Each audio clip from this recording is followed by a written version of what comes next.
Hello, my name is Dr. Elizabeth Johnson, a board-certified dermatologist, and I am 78 years old.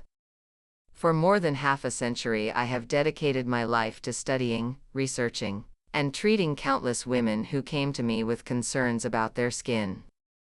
My professional journey has been long, and it has been shaped by not only the science of medicine but also by the emotions, stories, and lives of the patients I have met at the New York Dermatology Clinic.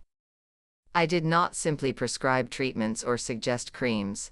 I listened carefully to each woman, understood her worries, and tried to offer solutions that restored confidence and hope. Today, I want to share with you a very special story about something that has preoccupied many of my patients over the decades and something that I myself face every morning in the mirror: the wrinkles above the upper lip. These fine vertical lines may appear small at first, but they slowly grow more noticeable until they weigh on your heart whenever you try to smile, whenever you apply lipstick, or whenever you take a photograph. I know that many of you have experienced the discomfort of noticing your lipstick bleeding into those lines, or the way they deepen every time you laugh. I too see them every day when I look at myself in the mirror. At first, you may feel tempted to resign yourself, thinking, "It is just age, there is nothing I can do." Or you may spend large amounts of money on expensive cosmetics in the hope of hiding them. But what I want to share with you, based on my 50 years of professional and personal experience, is that resignation and camouflage are not the answers. There is a more natural, simple, and effective way to adopt daily habits that are easy to practice, that strengthen the skin, that help maintain its vitality, and that gradually restore confidence to your face. Wrinkles above the lip never appear overnight. They are the result of a slow and cumulative process of change inside the skin and in the muscles of the face. The first cause is the decline of collagen. When we are young, our skin is rich in collagen, firm and resilient, like a new sponge that supports everything evenly. But as time goes on, that reservoir slowly diminishes. Just as a sofa cushion used for years becomes sunken and loses its elasticity, our skin too loses volume and support, and as a result lines. But there is no need for despair. In more than 50 years of medical practice, I have tested, recommended, and personally confirmed simple methods that anyone can use at home. Methods that require no fancy machines, no excessive spending, only consistency and patience. The first method is the O sound exercise. After washing your face in the morning, stand in front of the mirror, form your lips into the shape of the letter O, hold for 5 seconds, relax for 5 seconds, and repeat the cycle 10 times. This simple motion works the muscles around the mouth intensively, strengthens them, and restores tone. At first you may feel a slight ache, almost like muscle soreness, but it is only the sign that those muscles, long dormant, are waking up again. I promise that after just 1 week of consistent practice, you will begin to notice firmness returning to the area above your lip. The second method is the smile exercise. Smiling is the most beautiful human expression, and it is also an excellent form of muscle training. Consciously raise the corners of your mouth, hold the smile for 10 seconds, then relax for 10 seconds, and repeat this sequence 10 times in the morning and 10 times in the evening. This strengthens the zygomatic muscles and the orbicularis oris, helping to lift the skin naturally and reducing the sagging of the corners of the mouth that comes with age. Personally, I like to do this exercise while looking at photographs of my grandchildren, because nothing brings a more genuine smile than remembering those we love. The third method is applying petroleum jelly.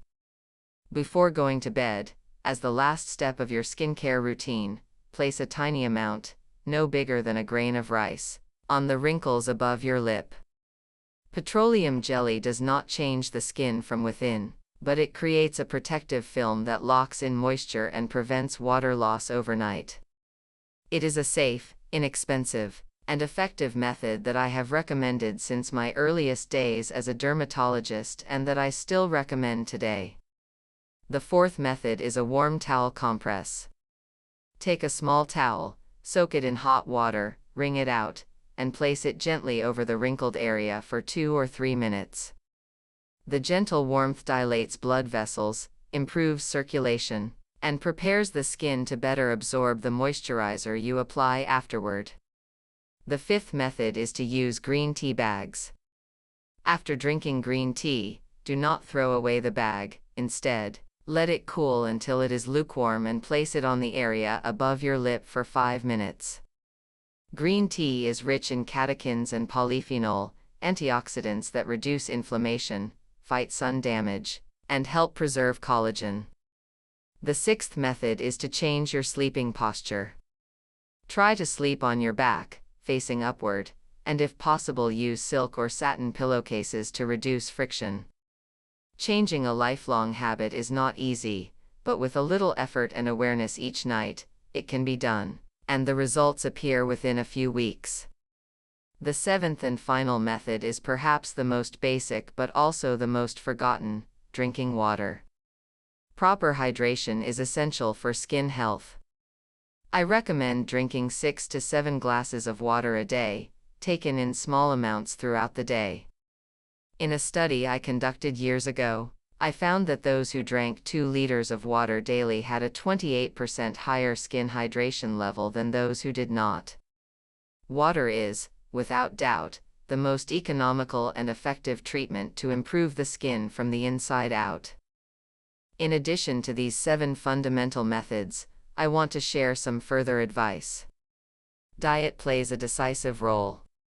Fish rich in omega-3 fatty acids, nuts, berries full of antioxidants, lean proteins that promote collagen production, and fruits and vegetables with a high content of vitamin C are all powerful allies for maintaining skin elasticity. In contrast, refined sugar and processed carbohydrates accelerate glycation, a process that breaks down collagen and promotes wrinkles. Reducing their intake is a form of self-care. Another useful practice is facial acupressure. Gently pressing with your thumbs the points at the sides of the nostrils and above the philtrum for 10 seconds, 2 or 3 times a day, stimulates circulation and relaxes muscular tension. There is also the power of laughter. I have observed that people who laugh often have more wrinkles around the eyes but fewer around the mouth, while those who worry or frown frequently tend to have deeper lines between the brows and above the lips. Laughter is free medicine that improves not only the spirit but also balances the facial muscles and oxygenates the skin. Finally, we must care for our skin according to the seasons. In spring, with pollen and pollution, it is essential to cleanse the face carefully but without hot water, using lukewarm water instead.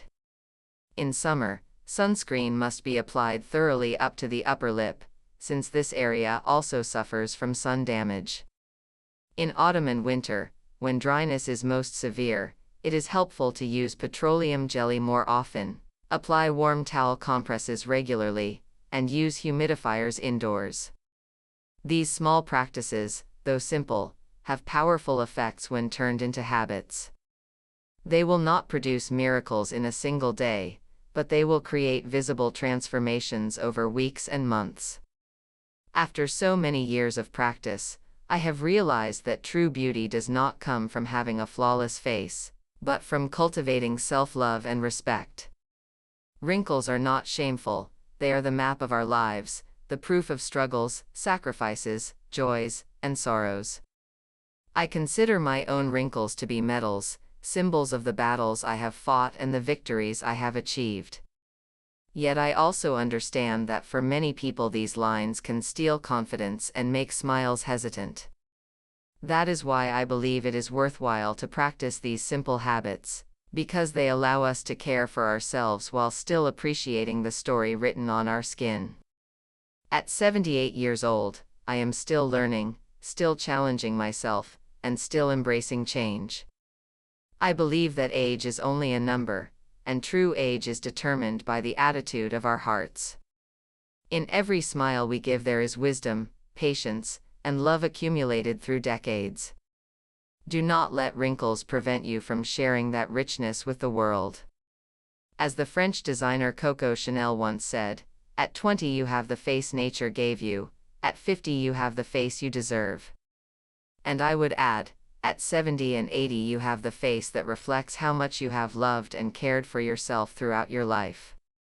I hope that today's words bring you encouragement and help you look at yourself in the mirror with more affection, so that you may show your smile to the world without hesitation.